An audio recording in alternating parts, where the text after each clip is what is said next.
Whoa, good afternoon. Welcome back. It is Sunday, September 3rd, 2023. Have a few birthdays and a few events to talk about real quick. So we're going to go all the way back to 1962 at Darlington, and this is going to be a Darlington-themed episode on our event side. 1962, Larry Frank wins his first and only Cup Series race at Darlington. Darlington not really being well known for first-time winners, though there are a few over the years. But Larry got his back in 1962. 1979, David Pearson wins the Southern 500, and this was a surprising win because earlier in the year he had been released from Wood Brothers after an incident during the spring Darlington race, coincidentally enough. Now, he was driving in relief for Dale Earnhardt, who had been injured at Pocono, and this, I believe, was the final of 4 races that David was driving for the Australian team. And this would be David's next-to-last career win and his final Southern 500 win, as David, of course, would go on to win the next race at Darlington in 1980, driving for Haas Ellington. 1989, another race that I attended, the Southern 500, won by Dale Earnhardt. Pretty uneventful race, but it was really hyped up because Darrell Waltrip had an opportunity to win the Winston Million, as he'd won the Daytona 500 and the Coke 600 that year. Now, Davey Allison did win the Winston 500 at Talladega, so he could have been eligible for $100,000 had he won, but neither of those drivers really had great days at all. Matter of fact, Darrell Waltrip even hit the wall midway through the race, causing some damage, and pretty much flushed away his chances at that $1 million bonus. Like I say, I don't really recall any major significance of that race, other than it was the second opportunity for a driver to win the Winston Million. And then in 1995 at Darlington, once again, Southern 500, Johnny Andretti scores his first career pole, and Jeff Gordon wins his first of 4 consecutive Southern 500s. This race was kind of a crash fest and kind of not. 95 at Darlington was a rough season because they had done some slight repaving in turns 3 and 4, and it just really threw the drivers off their game, because it increased the speeds in 3 and 4 and caused lots of issues. I also remember this race for a couple other reasons.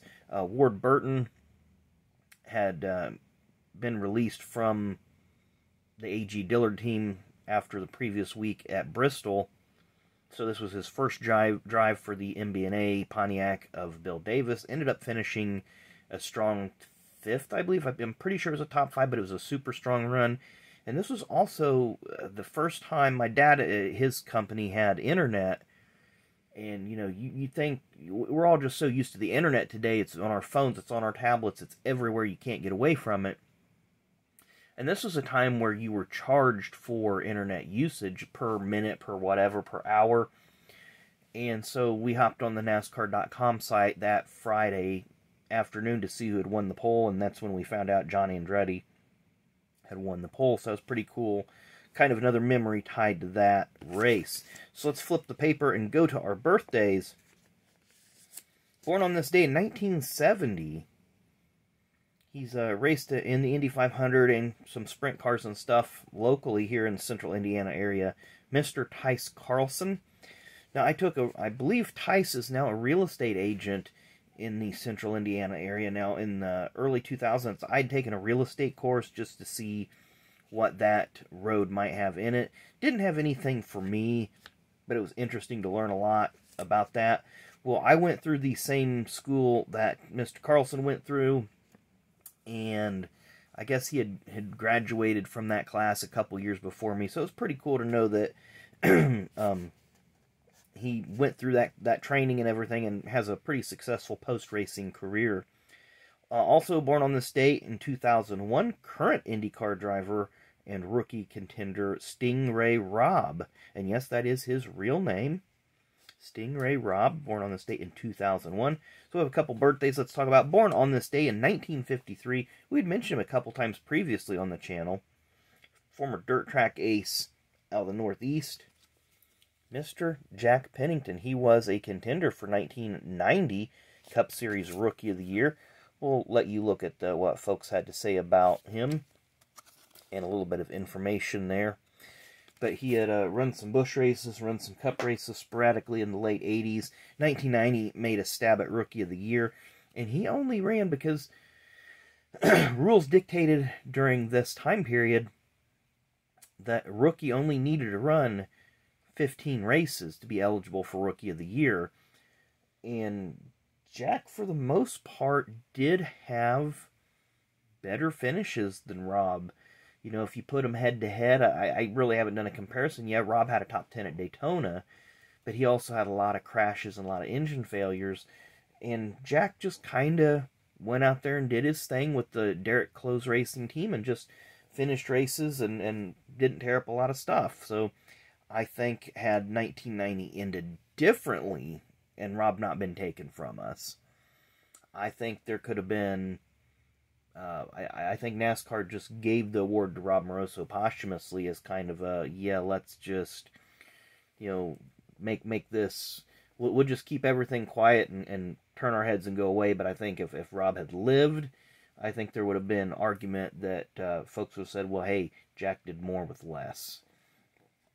And our final birthday, born on this day, 1935, passed away in 2016. He was one of the strong independents in NASCAR in the 70s. And a pretty funny story behind it once we get to that. Mr. Joe Frasson. So these are from our Legends set. So there's his career stats. Had a couple of third-place finishes. And there's one of his cars that he ran. Looks like it says Dodger.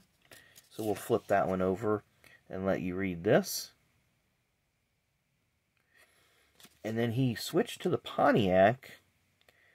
And apparently when he failed to qualify for the Coke 6 or the World 600 one year, he took a jack handle and beat the ever-living, lasting world out of this car. I guess he was fined $250 by NASCAR, from what I've read, for whatever the rule book stated in that time, that apparently you weren't allowed to hit a car with a jack handle. But that is our birthdays and events today. Thanks again for watching. Enjoy the rest of your Sunday. Enjoy the Southern 500 later tonight. Should be a good race. First round of the Cup Series playoffs. And we will see you tomorrow for Mailbag Monday and more NASCAR Hero Cards. Thanks for watching.